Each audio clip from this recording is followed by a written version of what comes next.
여러분, 성경은 복음서가 4권이 있습니다. 복음서가 1권이면 충분할 텐데 왜 복음서가 4권이 필요할까 의심을 해볼 필요가 있습니다. 그런데 그 복음서마다 목적이 다릅니다. 그 복음서 똑같은 복음서 같지만 내용을 읽어보면 다르고 또 목적도 다릅니다. 마태복음은 유대인들을 위해서 기록한 책이죠. 그래서 족보가 많이 나오고 유대인 족보가 다 나오고요. 그 다음에 율법에 대한 얘기들이 많습니다. 다른 민족은 이거 마태복음 읽어도 이해를 못해요. 왜냐하면 족보도 없고 자신들은 율법도 모르기 때문에 그렇습니다. 마가복음은 이방인을 위한 복음이다 이렇게 말합니다. 그래서 유대인은 유대적인 요소를 가급적이면 빼버리고 이방인들이 잘 이해할 수 있도록 기록한 성경이 마가복음이다라고 말합니다. 요한복음은 하나님의 신성을 예수 그리스도의 신성을 강조합니다. 그래서 예수님은 족보가 어디까지 올라가느냐? 높이 올라가죠. 예수님은 하나님의 아들이심을 강조하면서 예수 그리스도의 신성에 대해서 무척 강조하는 책이 요한복음이라 할 수 있습니다. 그런데 누가복음, 오늘 우리는 누가복음을 읽었는데 누가복음은 현실적인 이야기를 많이 기록했습니다. 그리고 누가복음에는 다른 복음서들과는 다르게 소외당한 자, 가난한 자, 어린아이들, 여자들, 여인들에 대한 이야기가 많이 기록되어 있다는 것입니다. 누가복음은 그 당시 소외된 자들의 친구요, 이웃이요, 선생이요, 메시아였던 그리스도에 대해서 기록을 해주고 있기 때문입니다. 오늘 본문에 나오는 삭개오, 이 삭개오에 대한 이야기도 누가복음에만 나옵니다. 다른 복음서에는 없어요. 누가만 기록해 놓은 이야기 속에 이 삭개오라는 사람 인물에 대한 이야기가 나옵니다. 어릴 적부터 교회를 몇 년만 다녔으면 삭개오 이야기는 모르는 사람이 없을 거예요. 주일학교의 단골 설교 메뉴가 삭개오 얘기 아닙니까? 수없이 많이 들어서 아는 내용을 오늘 우리가 다시 한번 묵상을 해보려고 합니다. 옛날에 어떤 스님이 길을 가다가 한 나그네를 만났습니다. 그래서 나그네와 스님이 나란하게 같은 방향의 길을 가다 보니 한 주막에 함께 머물게 되었어요. 그래서 두 사람이 함께 잠을 잤는데 어떤 영문인지는 몰라도 이 나그네는 너무 지치고 먼 길을 왔기 때문에 피곤해서 깊은 잠에 빠졌는데 아침에 눈을 떠보니 이 밤중에 스님이 일어나서 자기 머리를 다 깎아버린 겁니다. 가위로 가지고 자고 있는 자기가 깊이 골아떨어져 자고 있는데 자기 머리를 이렇게 아주 그냥 홀딱 다 깎아버린 거예요. 그리고 새벽에 눈을 떴는데 스님은 온데간데 없이 가버렸습니다. 이 나그네가 참 난감하죠. 그래서 이 나그네가 유명한 말을 했는데 이런 말을 했다고 합니다. 스님은 여기 있는데 나는 어디 갔는고? 자기 머리는 보니까 졸지에 스님이 되어 있는데 자기가 없어져 버린 거예요. 스님은 여기 있는데 나는 어디 갔는고? 여러분, 이 비유는 굉장히 자아를 잃어버린 인간에 대한 이야기죠. 우리의 자아를 잃어버리고 살아가는 사람들이 많다는 이야기입니다. 어쩌면 오늘 삭개오도 그런 인생 중에 한 사람이었다라고 말하고 있습니다. 여러분, 오늘 삭개오의 특징은 3가지입니다. 이 삭개오는 여리고라는 도시에, 여리고라는 동네의 세리장이었다. 한 가지 특징이죠. 두 번째로는 이 세리를 얼마나 잘했는지 이 세무서 운영을 잘해가지고 돈을 엄청 벌었습니다. 그래서 돈이 많은 사람이다. 성경은 그렇게 표현합니다. 그런데 이 삭개오는 아주 키가 장애를 입는 장애인 수준의 키를 가지고 있었다. 이 3가지가 오늘 삭개오 인생의 특징으로 우리가 볼 수가 있습니다. 여러분, 오늘 삭개오가 보니까 이 부자고 세리장인데 키가 작고, 오늘 본문 3절에 보면 키가 작고 할 때 이 작다는 말을 헬라어로 보면 이런 말을 씁니다. 미크로스라는 말을 쓰는데 이거는 정상적인 것보다 더 작은 걸 얘기합니다. 그러니까 이제 삭개오의 키 자체가 일반적으로 좀 작다 이런 사람이 아니라 이 표현을 헬라어적으로 번역해 보면은 약간 장애적인 작음, 장애인이라 할 만큼 작은 키였다 이렇게 번역해 볼 수가 있습니다. 여러분 당시에 오늘 이 삭개오가 살아가던 이 당시에 이 장애인은 어떤 사람입니까? 오늘날 장애인은 대한민국의 장애인은 인권이 보장되고 장애인 뭐 혜택도 주어지고 그런 존재가 우리 장애인 아닙니까? 그런데 예수님 당시 삭개오 당시의 장애인은 어떤 사람일까요? 당시에 이 장애를 입으면 사람들은 생각했습니다. 죄의 결과다. 부모가 죄가 많아가지고 네가 장애로 태어났다. 이런 생각을 했습니다. 그래서 요한복음 9장에 보면 나면서부터 소경된 자가 있었는데 그를 보면서 제자들이 예수님께 물었잖아요. 예수님, 이 사람은 도대체 누구 죄 때문에 소경이 되었습니까? 자기 부모의 죄입니까? 자기 죄입니까? 이렇게 물어요. 그런데 예수님께서는 대답을 하시죠. 부모의 죄도 아니고 그의 죄도 아니고 그를 통해서 하나님의 뜻을 나타내고자 하신 하나님의 의도가 있다. 뭐 이런 예수님의 말씀이 있지 않습니까? 일단은 당시의 문화가 장애를 입고 있으면 어떤 사람이다? 하나님의 저주를 받은 사람이다. 이런 생각이 팽배하던 시대의 삭개오를 여러분 생각해 보아야 합니다. 그런 시대의 삭개오가 아기 시절에 부모로부터 정말 환대를 받으며 따뜻하고 환호 넘치는 경험을 했겠는가? 아마 그 부모가 이 키 작은 정말 이 장애를 입은 아들을 낳고 그 부모의 마음이 어땠을까? 이것을 우리가 한번 여기서 생각해 볼 필요가 있습니다. 과거에 프로이드 학파로 불리다가 말년에 이 셀프 이 사이칼리지라고 하는 이 자기 심리학이라고 하는 분야를 개척한 심리학자가 있습니다.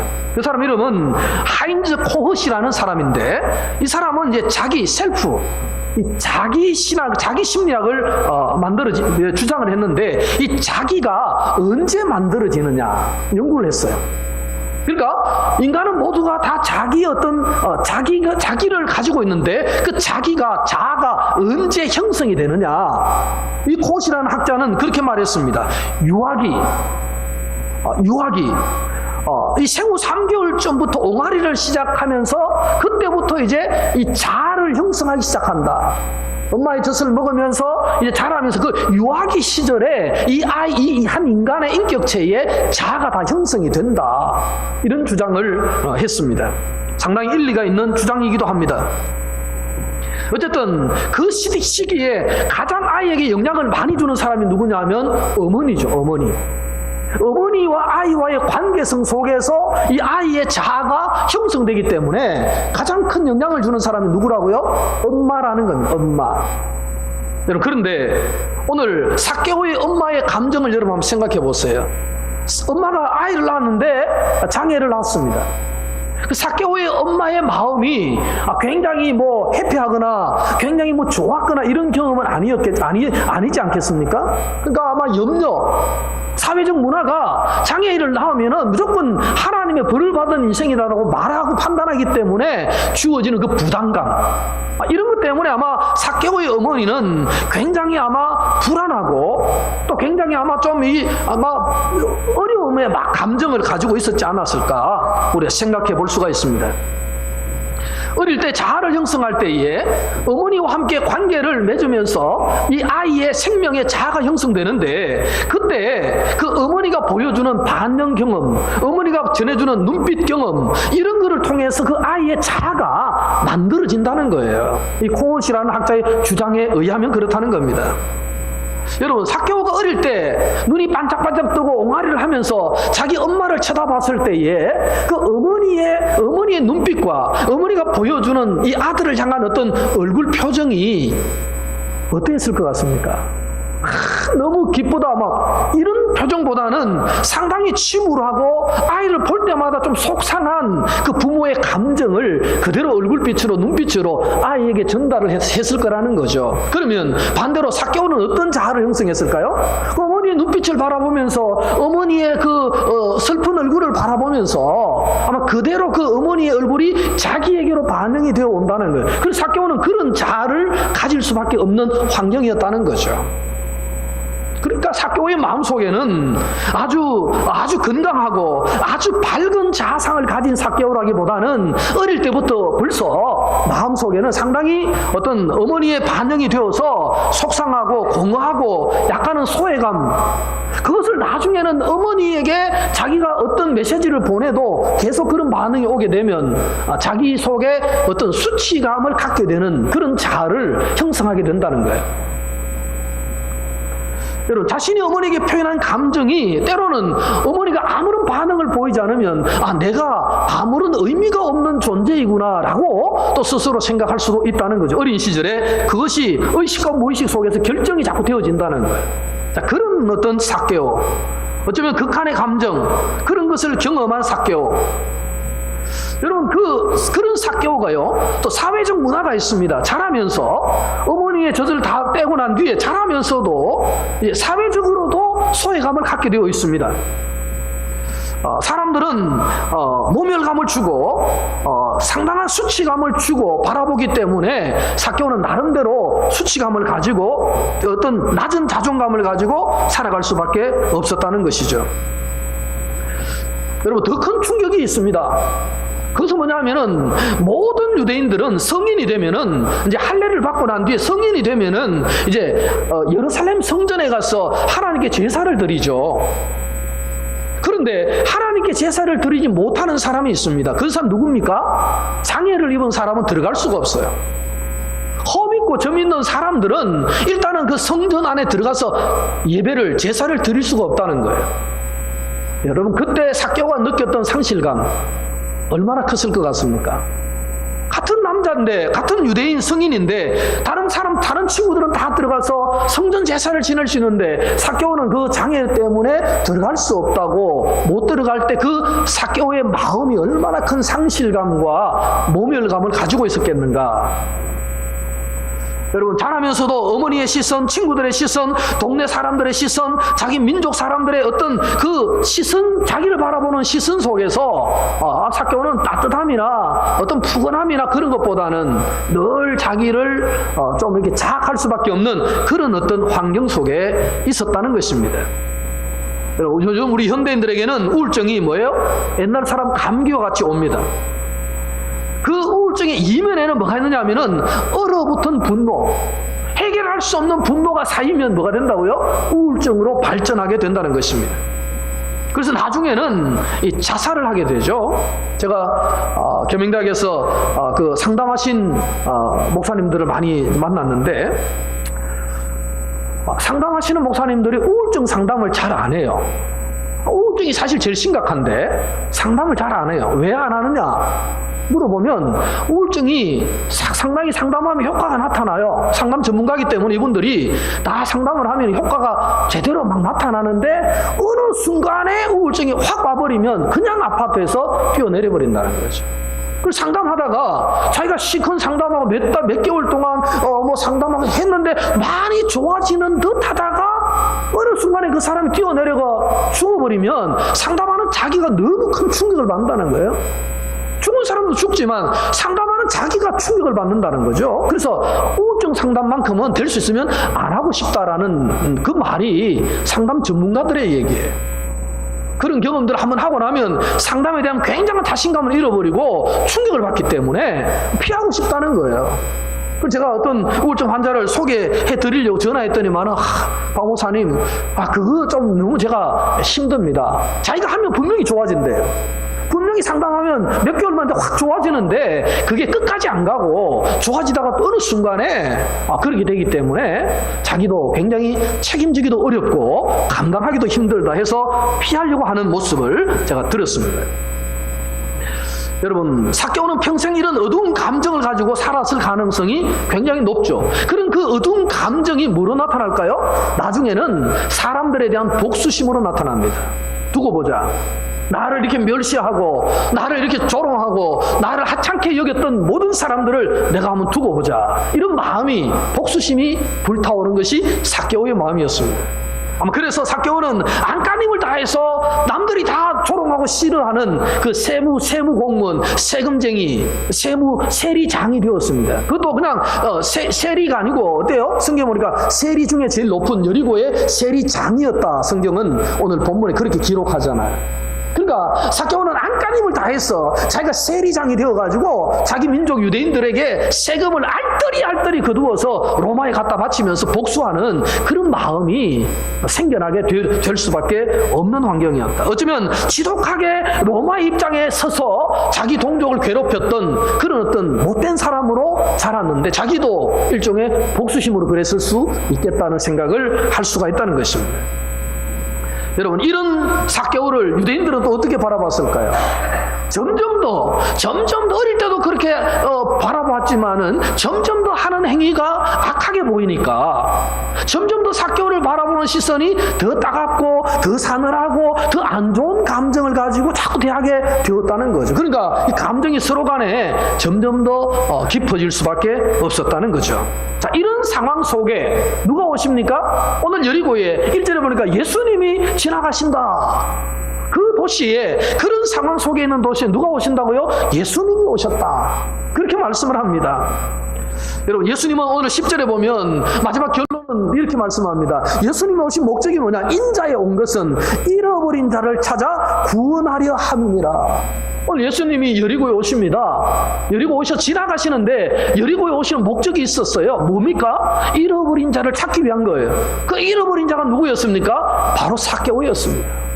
주님이 우연히 지나가시는 것처럼 보이지만 예수님의 마음에는 분명한 의도가 있었고, 내가 여리고에 가서 삭개오를 내가 잃어버린 저 상처받은 영혼을 구원하겠다라는 주님의 목적이 있었기 때문에 가셨다. 그렇게 볼 수가 있는 것이죠. 여러분, 그런데 예수님의 소문이 들릴 때 삭개오의 마음이 어땠을까요? 삭개오는 이미 예수님의 소문을 들었습니다. 어떻게 들었을까요? 그분은 병을 잘 고치신단다. 소문이 들리는데 예수라는 분이 계시는데 병을 잘 고치고, 그분은 사람의 죄를 용서도 잘해주시고 또 죄인들과 세리들의 친구가 되어주신다. 이런 소문이 들리니까 세리장이었던 삭개오로서는 가슴이 두근거린 거예요. 나 자기 친구가 되기를 두려워하고 싫어하는데 그분은 무슨 이유인지는 모르지만 어쨌든 세리들을 친구로 삼으신다는 얘기가 들리니까 삭개오 입장에서는 너무 반가운 얘기 아닙니까? 궁금한 얘기 아닙니까? 그런데 그런 예수님이 자기 동네로 오신다니까 가만히 있을 수가 없는 거잖아요. 꼭 만나고 싶은 마음이 안 들겠습니까?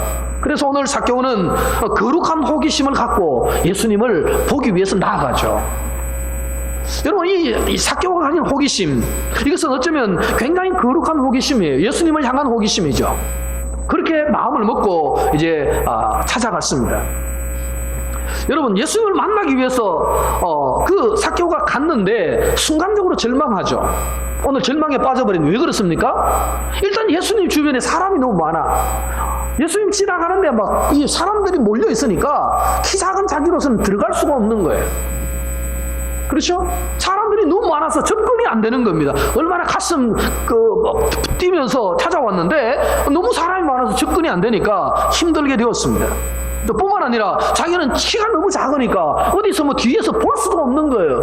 너무 만나고 싶고 보고 싶은데 키도 작죠. 사람은 둘러섰죠. 어떻게 할 방법이 없는 상황 속에 놓이게 되었다는 것이죠. 키 작은 건 선천적 운명이요, 사람이 많은 것은 후천적 제약인데 어쨌든 삭개오는 예수님을 만날 수 없는 상황에 빠져서 절망하게 되죠. 그때 삭개오가 어떤 마음을 가집니까? 용기를 냅니다. 어떤 용기를 냅니까? 오늘 돌감람나무, 옛날 번역에는 뽕나무 이렇게 번역했죠. 돌감람나무, 나무 위로 올라가면 보일 것 같으니까 키 작은 삭개오가 나무 위로 올라갔다는 거죠. 한마디로 예수님을 만나고자 하는 그 열정과 그 호기심은 뭘 넘어섰다? 자기의 체면 따위는 다 이겨낼 수 있는 그런 마음으로 돌감람나무 위에 올라갔다는 거예요. 여러분, 잎이 무성한, 제가 성지순례 가서 돌감람나무라 하는 나무를 봤어요. 나무가 이 아름드리 나무예요. 제 팔에 한 2배 정도 될까요? 이 정도 되는 나무예요. 그런 어떤 돌감람나무가 잎이 아주 우리 버드나무처럼 확 피어 그런 나무더라고요. 그런 돌감나무, 제가 볼 때는 그 나무 위에 올라가기 좀 힘들 것 같은데 어쨌든 나무 위로 올라갔다는 거예요. 왜? 지나간 예수님 꼭 보기 위해서. 그런 열정, 거룩함이 있었다는 거죠. 자, 그럴 때 그 모든 체면을 다 내려놓고 주님을 찾은 거예요. 여러분, 우리가 예수님을 진정으로 만나기 위해서는 우리의 것들을 다 뭡니까? 버려야 됩니다. 체면을 따위는 버려야 되죠. 나의 알량한 자존심 따위는 버릴 때 주님을 만날 수 있다는 것이죠. 자, 그런데 올라가서 바라보면서 주님이 오시는 걸 보면서 삭개오의 마음이 어땠을 것 같습니까? 삭개오는 분명히 보았을 겁니다. 그런데 아마 굉장히 부러워했을 것입니다. 왜냐하면 저분은 나는 이렇게 소외되고 아무도 인정 안 해주고 외롭게 이렇게 고독하게 살아가는데 저분은 어떤 분이길래 저렇게 주변에 사람도 많고 따르는 사람도 많고 뭐 이런 것 때문에 아마 사람들에게 인기가 많은 거 보니까 너무 부러운 마음이 삭개오 마음속에 들었을 것이다. 우리가 생각할 수가 있습니다. 5절에 보면 이제 그런 삭개오의 마음을 아시고 주님이 갑자기 가시다가 위를 쳐다보시죠. 삭개오야, 내려오라.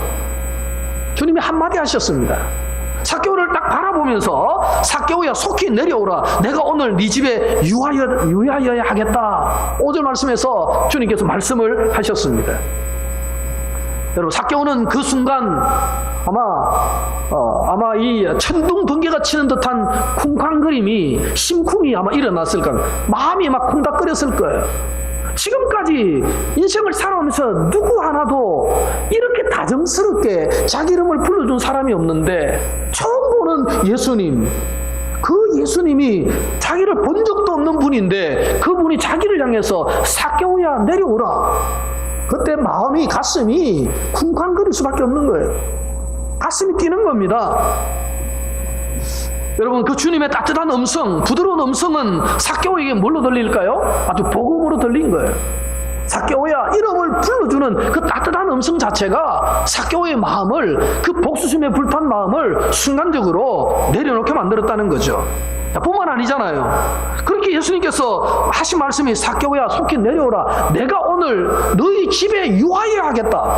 내가 오늘 너희 집에서 하룻밤을 보내겠다. 그 소리를 듣는 순간 가슴이 또 어떻게 됩니까? 더 아마 두근반 세근반 쿵쾅거려. 아니, 저분이 나를 어떻게 알고 우리 집에 오려고 하지? 아무도 우리 집에 오는 걸 싫어하는데? 그런 마음이 삭개오 마음속에 일어났다는 것입니다. 아마 여러분, 삭개오와 예수님이 하룻밤을 주무시면서 함께 잠을 자면서 어떻게 잠을 잤을까요? 예수님은 저쪽 방에, 삭개오는 이쪽 방에 코를 골면서 각자 드릉드릉 그렇게 잤을까요? 저는 그렇게 보지 않습니다. 오늘 주님의 의도는 뭡니까? 밤새 삭개오의 인생 히스토리, 인생 스토리를 다 들어주는 그런 자리가 아니었을까? 삭개오가 어릴 때부터 받았던 상처, 고통, 아픔, 외로움, 고독, 이런 모든 이야기를 아마 그 예수님께 다 하는, 그리고 예수님은 그걸 다 경청하시는, 그리고 위로하시는 이런 분위기가 아니었을까? 충분히 아마 상상할 수 있는 얘기죠. 저는 저희 누나가 셋이 있는데 제일 큰 누님과 제가 나이 차이가 많이 납니다. 저는 막내고 그 누님은 첫 번째니까 나이 차이가 굉장히 많이 나요. 제가 어릴 때 누님이 시집 가버렸습니다.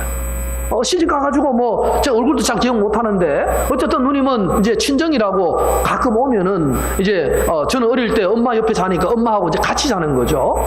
당시에 방이 2개밖에 없는데 같이 잡니다. 저는 엄마 옆에 있고 누나 시집간 누나는 이제 친정 와서 누워서 이제 얘기를 하잖아요. 저는 어릴 때 자다 깼다 하면은 아직까지 얘기하고 있는 거예요. 친정 온 이 시집간 누나가 친정 왔는데 나는 시큰 자고 눈 뜨고 까마도 떴다 하면 아직도 누나는 엄마하고 둘이서 뭘 말하는데 뭘 얘기를 하는 거예요. 나중에 제가 철이 좀 들어보니까 하여튼 그 시집에 대한 얘기하는 것 같아.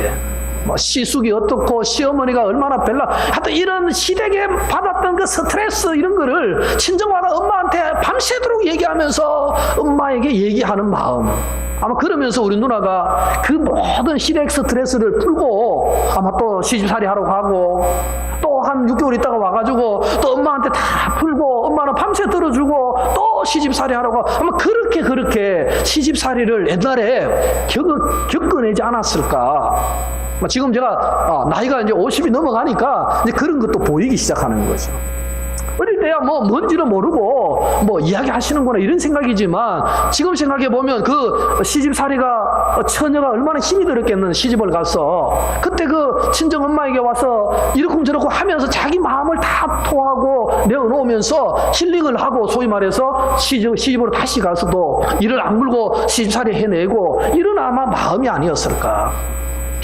여러분 오늘 저는 이 본문을 보면 그렇습니다. 예수님과 이 삭개오가 밤새 밤을 새우면서 말씀을 나누었는데 그 시어머니와 그 시집간 딸이 와서 하는 친정 어머니와 시집간 딸이 하는 그런 대화와 같은 것이 아니었을까. 삭개오 인생에서 누구도 진지하게 자기 말을 들어주거나 경청해 준 사람이 없었는데 그 예수님이 오셔서 밤새 들어주시니까 삭개오는 그야말로 완전히 뭐가 됐습니까? 힐링이 되는 거예요. 삭개오 인생이 완전히 변하게 되는 것이죠. 주님이 충분히 삭개오의 그 상황을 공감해 주시고 그 공감이 이루어질 때 삭개오의 마음에는 뭐가 일어났습니까? 치유와 회복이 일어났다는 거예요. 삭개오의 한이 뭡니까? 풀리는 역사가 일어났다는 것입니다. 그런데요, 삭개오가 오늘 6절을 한번 보시기 바랍니다. 6절. 다 같이 읽겠습니다. 6절. 시작. 급히 내려와 즐거워하며 영접하거늘. 예수님께서 삭개오야 내가 오늘 네 집에 유하해야 되겠다라고 말씀하실 때 삭개오는 뭡니까? 급하게 즐거워서 내려옵니다. 급히 내려와 즐거워하며 영접하거늘. 삭개오는 이런 말을 들은 적이 없잖아요, 지금까지. 그러니까 예수님이 자기 집에 머물겠다고 하니까 기쁜 마음으로 내려와서 즐거워하면서 영접을 했다. 여러분, 이 즐거움은 아마 삭개오 인생에서는 영원한 영생에 대한 즐거움, 어쩌면 지금까지 경험할 수 없었던 기쁨, 아마 그것을 주님을 통해서 경험한 즐거움이었다 생각합니다. 하늘의 평안이고 하나님이 주시는 기쁨이고 영원히 빼앗지 않으시는 그런 즐거움을 순간적으로 이 삭개오가 느끼고 기뻐하는 모습이 바로 이 6절의 모습이 아니었느냐 말씀하는 것입니다. 여러분 오늘 우리는 이런 즐거움이 있느냐 하는 것입니다. 예수 믿으면서 교회 다니면서 신앙생활 하면서 우리 마음속에 이런 즐거움이 있어야 되는데 이런 즐거움이 있느냐? 사람들이 이런 즐거움이 없는 사람들은 뭡니까? 쾌락을 추구하죠. 쾌락을. 끊임없이 육체적 쾌락을 추구합니다. 세상 사람들 한번 보세요. 이런 구원의 즐거움, 영생의 즐거움이 없는 사람들은 끊임없는 세상 것들에 집착하고 그 즐거움을 추구합니다. 쾌락을 추구하죠. 그러다가 어디에 빠집니까? 중독에 빠지게 됩니다. 쾌락과 중독은 친구라고 하죠. 여러분 삭개오는 정말 기쁜 마음으로 내려왔는데 그 기쁜 마음을 순식간에 빼앗아가는 사람이 있었죠. 계속 기뻐하라고 내두질 않았습니다. 7절을 한번 읽어보겠습니다. 7절 시작. 무사람이 보고 수군거려 이르되 저가 죄인의 집에 유하러 들어갔도다 하더라. 삭개오의 집에 주님이 들어가니까 사람들이 그냥 내버려 두면 되는데 뭐라고 말합니까? 사람들이 뭐 하죠? 수군거립니다. 보고 수군합니다. 아니 저 사람이 이상하다 저거. 세리의 집에 들어가네? 죄인의 집에 들어가네? 이렇게 사람들이 수군수군하면서 비아냥거렸다는 겁니다. 여러분 그런 사람들의 비아냥에 상관없이 오늘 삭개오가 얘기를 하죠. 8절에 보면 삭개오가 서서 주께 여짜오되 주여 보시옵소서 내 소유의 절반을 가난한 자들에게 주겠사오며 만일 누구의 것을 속여 빼앗은 일이 있으면 네 갑절이나 갚겠나이다. 유대인들은요 중요한 말을 할 때는 일어서서 합니다. 성경을 읽을 때도 경전을 읽을 때도 일어서서 읽습니다. 자, 그런데 오늘 말씀에 보면 삭개오가 뭐합니까? 예수님 앞에 말씀을 할 때 벌떡 일어서가지고 주님, 내가 내 재산의 절반을 가난한 사람들이 나눠주겠습니다. 그리고 혹시 남의 그 빼앗은 거 내 기억나면은 4배를 갚겠습니다. 보통은 몇 배를 갚습니까? 2배만 갚으면 돼요. 율법은 2배인데 자기는 몇 배를 갚겠다고요? 4배를 갚겠다고 합니다. 어쩌면 이것은 그동안 자신의 삭개오의 전부는 뭐였습니까? 돈이었어요.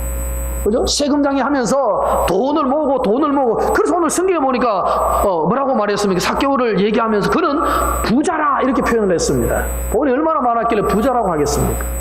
그런 삭개오가 지금 돈이 아니라 이제 뭘 만났습니까? 예수님을 만났잖아요. 메시아를 만났잖아요. 그리고 돈을 내가 절반을 나눠주고 또 토식한 거 있으면 4배를 갖겠다. 그렇게 말을 할 수 있는 것은 뭡니까? 그 돈의 가치보다 위대한 주님의 가치를 발견했기 때문에 인생을 새롭게 살아보겠다는 결단을 벌떡 일어서서 주님께 말하면서 시작했다는 사실입니다.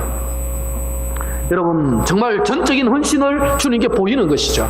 내가 이렇게 헌신하며 살겠습니다. 이제 완전히 입장이 바뀐 상황 속에까지 들어갔다는 것입니다. 여러분, 우리가 주님을 만난 즐거움은 세상의 그 어떤 쾌락도 어떤 재물도 대신할 수 없는 즐거움이라는 사실을 믿으시기를 축원합니다. 그런 기쁨이 여러분의 기쁨이 되기를 축원합니다.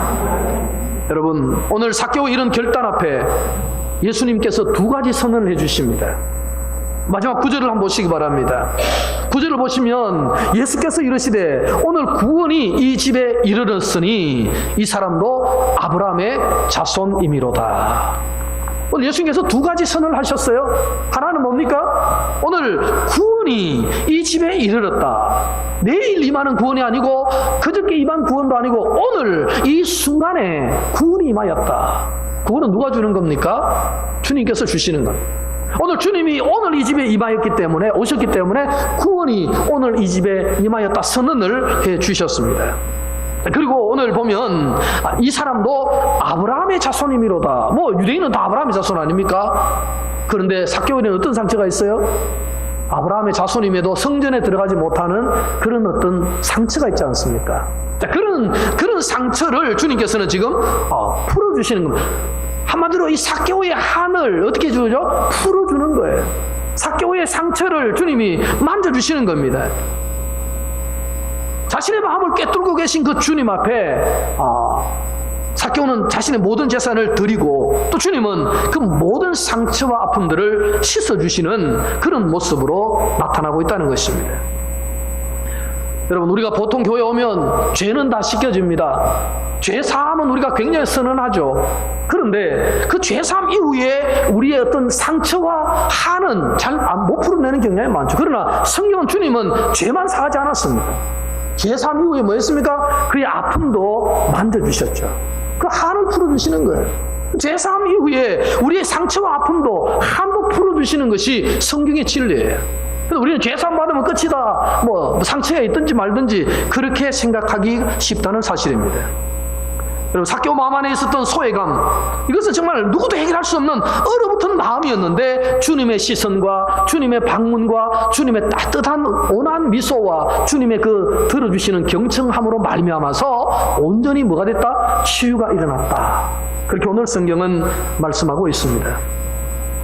여러분, 오늘 삭개오가 이렇게 된 것은 예수님의 마음이 너무 따뜻했기 때문에 바로 이런 일이 일어났습니다.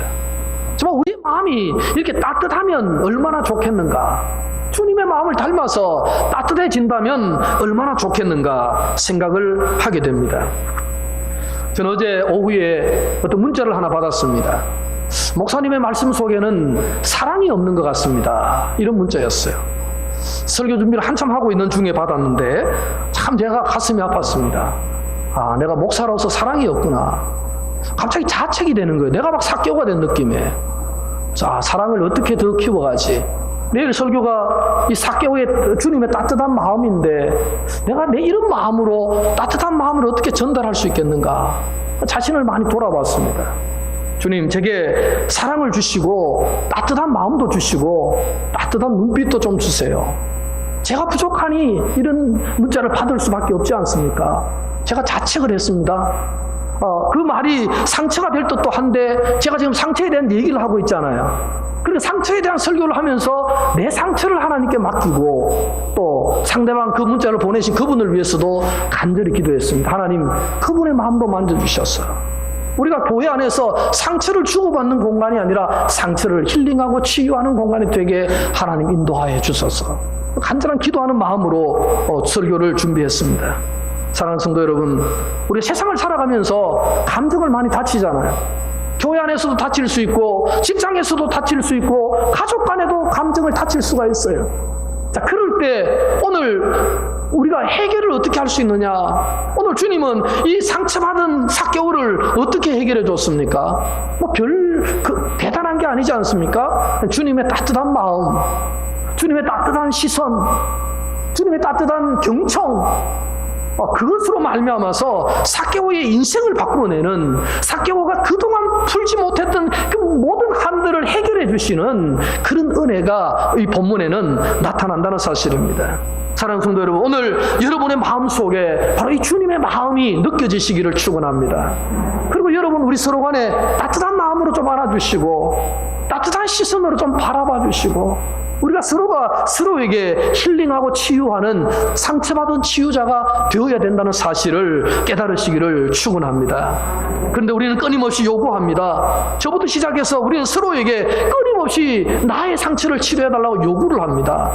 요구하기 전에 먼저 우리는 내가 해야 될 사명을 감당한다면 우리 모두가 정말 따뜻하고 아름다운 이 공동체, 사랑의 공동체, 믿음의 공동체, 그렇게 될 때에 세상에 상처받은 영혼들이, 수많은 영혼들이 교회 안으로 들어와서 또 다른 상처를 치유하는 역사가 일어날 줄로 믿는 것입니다.